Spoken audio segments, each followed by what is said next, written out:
Barasuan Church, duyan ng demokrasya. Sa puso ng lalawigan ng Bulacan, matatagpuan ang isang simbahan na saksi sa pag-usbong ng ating kalayaan. Ang Barasuan Church sa lungsod ng Malolos, isang puok na hindi lamang banal, kundi buhay na testamento ng tapang at pagkakaisa ng mga Pilipino.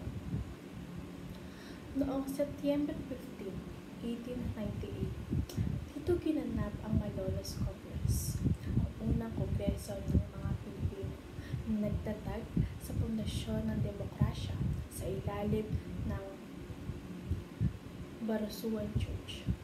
Isinulat ng saligang batas sa Malolos sa unang konstitusyon ng Pilipinas at ng buong Asya noong Enero 23, 1899.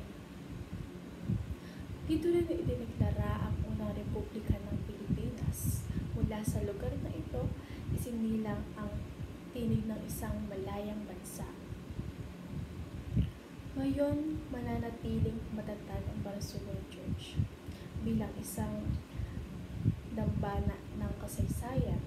Ito ay isang paalala ng sakripisyo ng ating mga bayani at inspirasyon ng mga kabataang patuloy na nangangarap para sa bayan.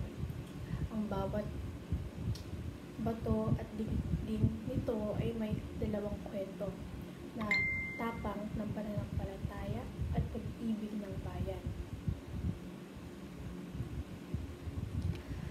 Halina't tuklasin ang Barasuan Church. Duyan ng demokrasya sa silangan, tuklasin ang kasaysayan, damhin ang pananampalataya at ipagmalaki ang ating